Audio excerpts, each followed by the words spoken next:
Good evening and welcome to another episode of Que-stead-Que. What you gonna do? I don't know, but something's gonna grow. Hello you guys and welcome to another episode of Que-stead-Que.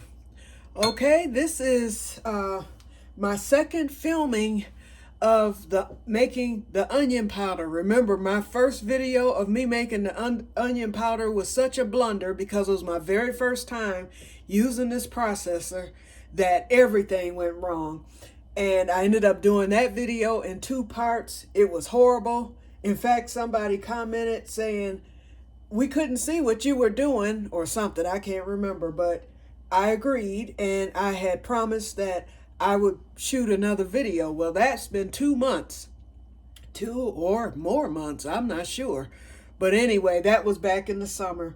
So I finally got my onions dehydrated and here they are. I ended up with a quart jar full of onions, but as we know, they're gonna powder down to nothing. So let's get these poured into the dehydrator. We won't waste any time. And I hope I have the camera angled right because y'all know I have this new crazy tripod that I do not like. I haven't replaced it yet.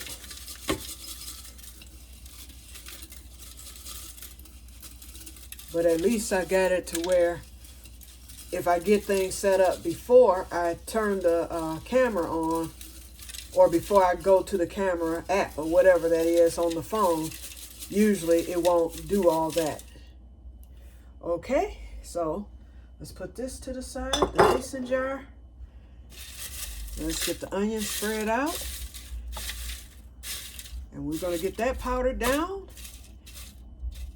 And that will take probably only 10 seconds. Then what we're going to do after that, since this is going to be my new onion powder video, onion powder preparation video, and yes, I am deleting the old video. I'm gonna go back and find it and delete it after this one is complete. Okay, so what I'm hoping to get, I poured the onion powder that I had in this little shaker, and I will still use that shaker, and actually it filled my little Bobcat halfway. And I prefer it in the Bobcat because it clumps up in the shaker just like my sweet pepper powder do. It's good and dry. I know that because it would have molded by now. But it's more room, you know, to shake it. And then that way it doesn't clump up because it's not packed too tight. So since this is half full, I'm assuming that this batch here will finish filling this, and it will also fill this again, but a little bit more loosely. If it's too much to fill this and the Bobcat, then I will transfer the pepper powder into my other little vintage jar here. Although it probably will not fill this all the way, but it'll fill it enough to where I can shake it and I can still fill this. Although I like my little baby Bobcat mason jar. Okay, let's get started because I'm rambling. Okay, everything is on tight. We're getting ready to bring the noise. So excuse that. Oh, we're not bringing nothing because the processor is not plugged in. So let's get that plugged in. And I am done dehydrating for now. I don't have to do any more dehydrating. It's not even on the schedule for this winter unless I start running low of the onion powder. And thank God, the onions are the one thing, and I've mentioned it how many times before, that's the one thing that you can buy from the store and dehydrate. You know, I might get some purple onions and make a blended onion powder later. I might do that this winter. And Renee, I want to thank you, Renee, for the tip on cutting the onions, and I actually shared that on Facebook. I shared it in a video that I said you can thank me later, and that was putting the ice or chilling the onions. I just put ice over mine, and I didn't have any crying when I cut them because I filled the bowl full of ice, and it worked like a charm. I didn't have any tears, no burning, nothing. I got them cut. Okay, so let's get going here. Alrighty, let's bring the noise. And once again, whoop, whoop!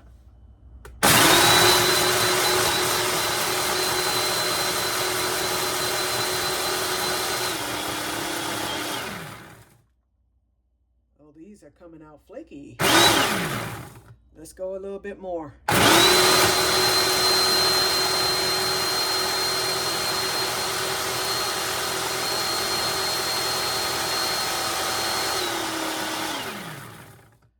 Okay, I went a little longer. Okay, this is fine. It's giving me flakes and dust, just like the peppers did, but that's okay. Alrighty, y'all know me. I got to get the dust. Start with that. Oh, you know what? Why am I doing this in the bowl? I need to do that in the measuring cup. Okay, and it's really not that much dust on the top here, so we will tap it a little bit and put that in the sink. I have dishes today. In fact, I just made those dishes, so I'll wash everything together. Let's get the dust wiped from here. And this is actually going to be a two-part video, but the next segment of this video, when I come back on for part 2, isn't going to have anything to do with the onion powder. Just to let you know, today is National Ostomy Day. Every 2 years we rotate. Every 2 years. Now next year will be World Ostomy Day, so you all may hear more about it. But right now, this is just Ostomy Day, Ostomy Awareness Day to be exact. And so I want to do a short video on ostomy awareness, and I will explain more why when we get into that video. I like to do my part, and I do promote awareness. I am an ostomy advocate. It saves lives. Remember that. And everybody knows somebody with one, whether you know it or don't know it, but you know somebody with one. Over 1 million people, if not more, have ostomies. Well, you know me, so yeah, you know somebody with one. Okay, let's pour this in the measuring cup, and I don't expect this to be much, which it isn't.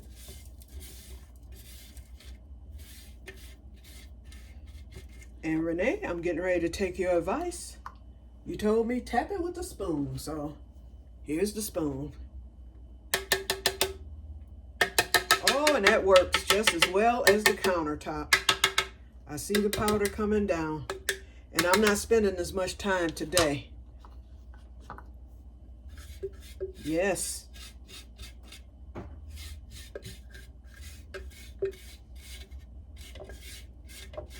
And like I said, I'm not like with the peppers. I'm not trying to get every single morsel, because I know that I can always revisit onion powder at any given time, because I can buy them from the store and still be able to make onion powder, simply because onions come already wrapped with the peel, and so that keeps it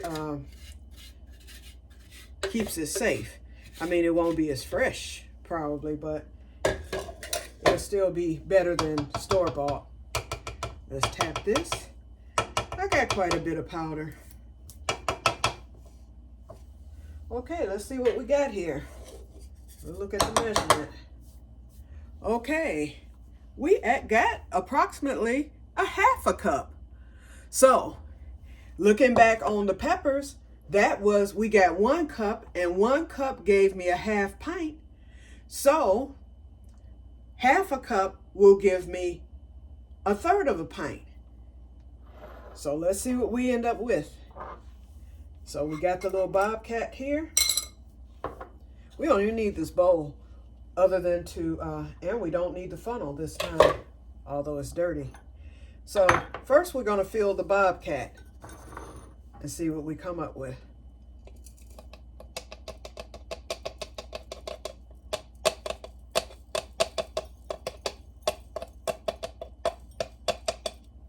Okay, this is full, as you can see, and I didn't leave any space. And you know what? I think I might have been accurate. Put that there. See what we get in here. Spilled it everywhere. I was right on the money, you guys. I'm getting good. Slap me 5. Okay. And of course, we're not letting this go to waste. put this back in the measuring cup, and I'll be careful. I'll loosen it up. And it's going to leave just a wee bit of room in this jar here in the shaker to where I won't have the clumps. Now I am getting the dust. Got it in. There we go. Okay, like I said, I don't have to get every morsel because I can revisit these onions. Let's get the top back on.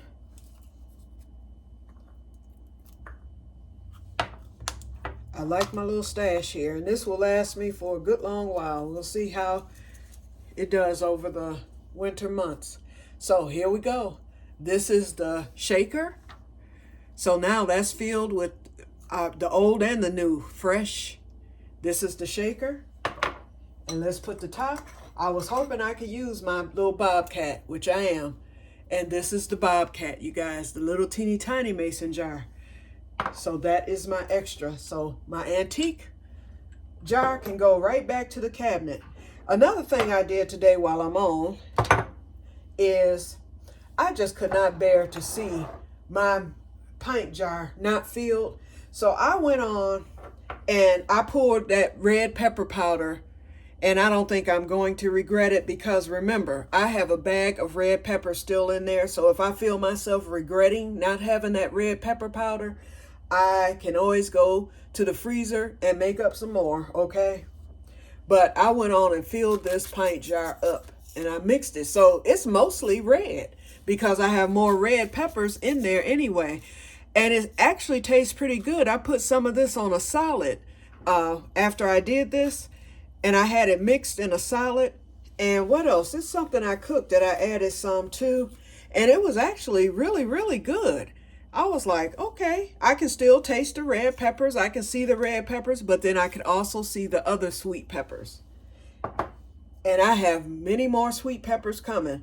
I'm going to have to wait. I was going to tear my garden down on tomorrow and just end it, the part that's outside, but then things are coming along so good and we have a little heat spell. It's not that much. We're in the 60s, and next week is supposed to drop to the 50s, but I'm going to give it one more week to because I have some green beans I saw. I have a lot of peppers, and they're getting pretty big now. So I should be able to get another slew of sweet peppers. And so with that, I will probably make some more pepper powder, and I'll just give it away. It'll either be to my sister because she did indicate that she wanted some, or, you know, a cousin, or, you know, somebody who wants it. I have enough for myself, so I'll bless somebody with whatever I get from the remaining peppers, and I'll throw a few of the red peppers in it as well. So they'll have the same thing that I have, just on a smaller scale. But after I poured that red pepper bottle, that little bottle in here, and then I took half of this and poured it in, and I got this filled up. This will last me. And although this is just half a bottle here, it'll last me a while before I have to go back into it. And I did count. I wanted to see how much of this does it take to fill one of these. It takes exactly 6 teaspoons to fill this up. So I know that when I go in this, I'll be taking 6 teaspoons, and that will take it from the top, but not that much. Okay, so now I am happy, I am satisfied, and everything is done. Oh, and what did I do with it? Oh, here it is. Guess what came in the mail today, you guys? I ordered this on yesterday. So this lady must have lived next door, okay? Because this was at my door this morning. It came overnight, and it came UPS. So, no, it came Amazon Prime. So she must live in Michigan. So I'm going to order another one because I noticed that and this is a butter mold, you guys. I noticed that the sticks they're like half the size of what a normal stick would be, and they're not quite as wide. So to make my butter, I'm going to need at least 2 of these. So I'm going to order another one tonight, and hopefully it'll come tomorrow. And so when that second one gets here, then I will be making homemade butter, just like Miss Renee just did. And I already had that on the agenda to do, and then she beat me to the punch, but that's okay. Like I told her the other day, we are on the same wavelength. We know what to do, because butter, and Renee, when you went to the store yesterday to price butter, girl, ours cost a whole $1.50 more than y'all's. Land O'Lakes butter in Michigan, I've seen it as high as $8.50 for four, for your regular 4 quarters. Heck to the gnaw. And but the regular price is like 7 something. Anyway, that's too much money. Not when I can make my own. And even if I complain about the whipping cream costing as much as it do, but hey, once I get it made, I'll get my little 8 sticks made or whatever. It's still going to be cheaper in the end. Just like, with vanilla. You spend that money at the beginning, but it pays for itself in the end, because that butter is going to last me a while. Whereas, and I'm making it myself. And when I find that whipping cream on sale, or what is it called? What is that stuff called? I'm calling it whipping cream, but it's called heavy cream. Heavy cream, that's the name of it. When that heavy cream goes on sale, which it does from time to time, then I will buy it up and make my butter right away. If it's on sale, I can buy it. I'll have my molds all ready. Because see, once this gets molded, one thing that I have been doing, and I hadn't shown y'all this, just when I decided I was going to start making my own butter, I started saving my butter wrappers. Instead of tearing it like I normally do, I started just unraveling the butter. And then I just stick it into the butter box. So I have about 20 of these. So I'll be wrapping my butter in these, and I keep them refrigerated because I didn't want to leave them out and then get spoilage on it or bacteria or anything. So they're in the cold refrigerator right here in the box, so they should be okay. Alrighty, so that's what I'll be wrapping my butter in after I'm gonna put them in the mold. These molds are freezer, oven, microwave, dishwasher. They're safe. It's silicone based. I'm gonna get it washed up, of course, and let it get air dry, both of them. I'll make sure they're as sterile as possible. You can even store, because it comes with the top, and then it comes with the spreading spatula. But what I plan to do is freeze my butter overnight, and then once frozen, then I will take it and wrap it in the paper. And then, of course, I'm saving my butter boxes too. And I'm going to just put them in my box. Or either I will come up with something to store my butter in, and then just freeze it. I'll just keep doing that throughout the winter. So, but my first time doing it, I will film that. A lot of people I've seen where they've done it with the food processor. Nope, I've got this KitchenAid mixer right here. I'm gonna do it exactly like you did it, Renee, because that came out really good. I'm not gonna use the food processor to do it. Okay, so let's end this. Let's see, how many minutes are we? I'm sorry. Okay, we're at 18 minutes. So let's end part 1 of this. The next video will not be as long. But anyway, this is part 1, and this is the onion powder portion of the video. So I hope that you all were able to see that really well and see the process. And one last look at it, you guys. Onion powder, homemade from homegrown onions. Actually, I bought these from the farmer's market, but they were grown on a farm, and they were organic certified, and it smells good. And these, I did grow every one of these, with the exception of the red peppers. I grew the peppers, and this is some good stuff. Okay, so I hope you enjoyed the video, and I'm gonna meet you on the other side. I will title the second video differently. That way, if you don't want to watch it, you don't have to. But I would like for everyone to watch it to learn a little bit about the ostomy and my journey and how ostomy saved lives. Okay, I will see you on the flip side with part 2. It will be titled differently, but I will put part 2 there. Okay, bye-bye, and may God bless you all.